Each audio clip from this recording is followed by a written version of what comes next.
नमस्कार, आप देख रहे हैं STN न्यूज और मैं हूं आपके साथ ज्योतिका। खबरों के इस खास बुलेटिन में आपका स्वागत है।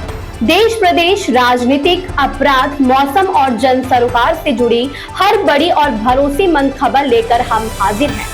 सबसे पहले डालते हैं आज की टॉप हेडलाइंस पर एक नजर। न्यू कांग्रेस पार्टी के सुप्रीमो एडवोकेट विवेक हंस गर्चा आम आदमी पार्टी में हुए शामिल। भाजपा और आरएसएस वालों से कभी माफी नहीं मांगूंगा, राहुल गांधी ने सरकार पर कौन कौन से आरोप लगाए। राहुल गांधी के भाषण पर फडणवीस का पलटवार, बोले आरोपों से नहीं समाधान से युवाओं का होगा भला। बांकीपुर उपचुनाव के मतदान से पहले प्रशांत किशोर पर आफत, जदयू एमएलसी क्यों पहुंचे एफआईआर कराने। शिवसेना यूबीटी ने सामना में सरकार से पूछा सवाल, कहा जिम्मेदार कौन। संसद में राहुल गांधी ने किया अंधभक्त शब्द का इस्तेमाल, हंगामे के बाद रिकॉर्ड से हटाया गया। प्रियंका गांधी ने शिक्षा मंत्री पर टिप्पणी का बचाव किया, समर्थन में उतरे थरूर। भाजपा सपा में जातीय वोट साधने के लिए महापुरुषों की साधना की होड़। खाली स्कूलों में प्री प्राइमरी पाठशालाएं संचालित होंगी, शिक्षा मंत्री ने स्कूल बंद कराने पर दिया जवाब। पेपर लीक के खिलाफ केवल दंड देने का कानून पर्याप्त नहीं, प्रियंका के डिलीट बयान पर क्या कहा। तो चलिए अब बढ़ते हैं आज की प्रमुख खबरों की ओर और बताते हैं आपको एक एक खबर विस्तार से। हर अपडेट, हर बड़ी जानकारी और हर अहम पहलू पर डालेंगे विस्तार से नजर, ताकि आप रहें पूरी तरह अपडेट। न्यू कांग्रेस कमेटी की सुप्रीमो एवं पूर्व राष्ट्रीय अध्यक्ष एडवोकेट विवेक हंस गर्चा ने आज अपने समर्थकों सहित आम आदमी पार्टी का दामन थाम लिया। इस अवसर पर आम आदमी पार्टी के कई वरिष्ठ नेता एवं पदाधिकारी विशेष रूप से उपस्थित रहे।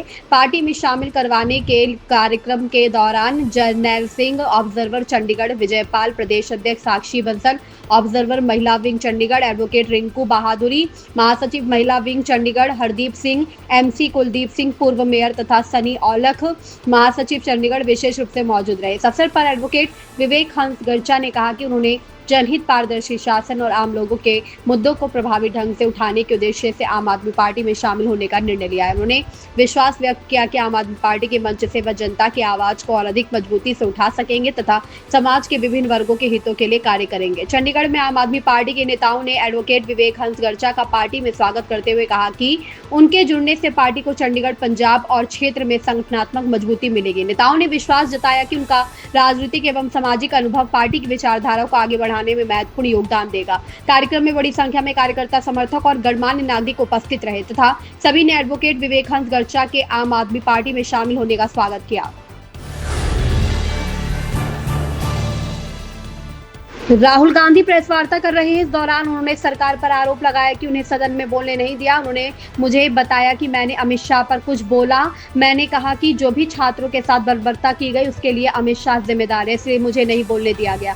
मुझसे यह आश्वासन दिया गया कि मैं अगर माफी मांग लूं तो मैं अपना संबोधन जारी रख सकता हूं। मैं कभी भी भाजपा और आरएसएस वालों से माफी नहीं मांगूंगा, यह उनको समझना चाहिए। आगे उन्होंने कहा कि नेता विपक्ष होने के नाते मेरी जिम्मेदारी है कि देश की समस्याओं पर बोलूं और इस समय सबसे बड़ी समस्या छात्रों पर हुई बर्बरता है। मैं इस पर बोलूंगा। वहां छात्रों को डंडों से मारा गया, वो भी उन डंडों में कीलें लगाई गई थी। उनको कहां यह आइडिया आया। कई वीडियो में देखा जा सकता है कि कैसे पुलिस वालों ने लड़कियों को और बच्चों को मारा। लोकसभा में विपक्ष के नेता राहुल गांधी के भाषण पर महाराष्ट्र के मुख्यमंत्री देवेंद्र फडणवीस ने तीखी प्रतिक्रिया दी। उन्होंने कहा कि उन्होंने राहुल गांधी का भाषण सुना ही नहीं क्योंकि उनके पास उसे सुनने का समय नहीं है। फडणवीस ने कहा कि राहुल गांधी के भाषणों में कभी कोई ठोस बात नहीं होती। उन्होंने कहा कि विपक्ष का काम सरकार पर सवाल उठाना है, लेकिन केवल आरोप लगाने से देश के युवाओं का भला नहीं होगा। उनके मुताबिक युवाओं के हित में ठोस सुझाव और समाधान भी सामने आने चाहिए। फडणवीस ने कहा कि जब भी विपक्ष का कोई नेता बोलता है तो वह आरोप जरूर लगाता है। अगर कहीं कोई कमी है तो उस पर बोलना और सुझाव देना विपक्ष का अधिकार है। प्रशांत किशोर के बांकीपुर चुनाव में उतरना कम मुसीबत भरा काम नहीं रहा। चुनाव के फेर में वह बहुत कुछ बोल दिखा सुना रहे हैं, लेकिन इस बार वह एक वीडियो को फर्जी बताकर संकट में पड़े हैं। प्राथमिकी दर्ज करने के लिए तहरीर पहुंच गई है। बांकीपुर विधानसभा उपचुनाव से ठीक पहले जनता दल के विधान पार्षद एवं मुख्य प्रवक्ता नीरज कुमार ने जन स्वराज के संस्थापक प्रशांत किशोर के खिलाफ शास्त्री नगर थाने में शिकायत देकर FIR दर्ज करने की मांग की है। शिवसेना ने केंद्र पर देश के सूक्ष्म लघु और मध्यम उद्यम क्षेत्र की अनदेखी करने का आरोप लगाया है। पार्टी ने बुधवार को अपने मुखपत्र सामना के संपादकीय में लोकसभा में पेश केंद्र सरकार के आंकड़ों का हवाला देते हुए दावा किया कि पिछले 3 वर्षों में देश भर में 1,21,805 MSME इकाइयां बंद हो गई। इसके कारण लाखों युवाओं की नौकरियां चली गई। शिवसेना ने संपादकीय लिखा, पिछले 12 वर्षों से देश में पुराने उद्योग बंद हो रहे हैं, नए उद्योग शुरू करने की बातें हो रही है। जिस शासन में युवाओं के हाथों में रोजगार देने के बजाय उनके मन में धार्मिक उन्माद भरा जाए, वहां इससे अलग परिणाम की उम्मीद कैसे की जा सकती है।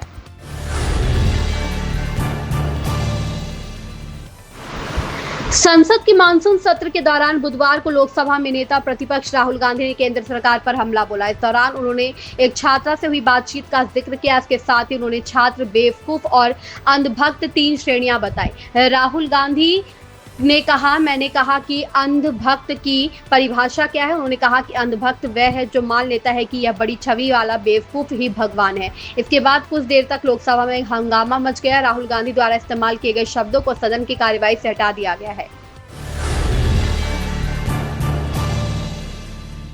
कांग्रेस सांसद प्रियंका गांधी वाड्रा ने बुधवार को उन आरोपों को खारिज किया कि संसद के भीतर उनकी टिप्पणियां असंसदीय थी। उन्होंने केंद्रीय मंत्री प्रहलाद जोशी पर की गई अपनी हालिया टिप्पणी का बचाव करते हुए कहा कि उन्होंने जो कुछ कहा वह तथ्यों पर आधारित था। प्रियंका गांधी ने पत्रकारों से बात की। इस दौरान उन्होंने कहा कि उनकी टिप्पणियां महिलाओं के प्रति एक सोच को दिखाती है। उन्होंने कहा कि संसद में कार्रवाई या सजा की धमकी से वह डरने वाली नहीं है। उन्होंने कहा, इसमें असंसदीय क्या था, मैंने सिर्फ सच कहा था। अगर वह सच बोलने पर मुझे सजा देना चाहते हैं तो भी मैं सच बोलूंगी। आपने वीडियो देखे हैं, यह सिर्फ एक घटना नहीं है।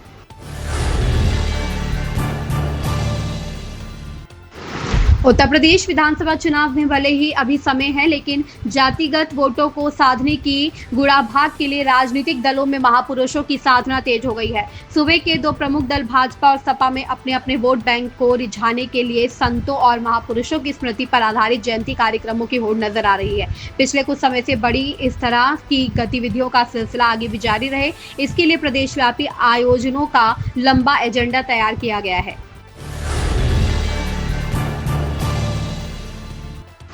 यूपी के बेसिक शिक्षा राज्य मंत्री ने सपा अध्यक्ष अखिलेश यादव के यूपी में प्राइमरी स्कूलों को बंद कराने के बयान पर जवाब दिया। इस दौरान उन्होंने योगी सरकार में बेसिक शिक्षा के क्षेत्र में किए गए सुधारों का भी जिक्र किया। यूपी के बेसिक शिक्षा राज्य मंत्री संदीप सिंह ने सपा अध्यक्ष अखिलेश यादव के बयान पर पलटवार करते हुए योगी सरकार में प्राथमिक शिक्षा में किए गए सुधारों की चर्चा की और कहा कि कम छात्र संख्या वाले विद्यालयों के पास के विद्यालयों में विलय किया जाएगा और रिक्त विद्यालयों में प्री प्राइमरी पाठशालाएं संचालित की जाएंगी। प्री प्राइमरी कक्षाओं का संचालन उत्तर प्रदेश सरकार द्वारा पहली बार किया जा रहा है।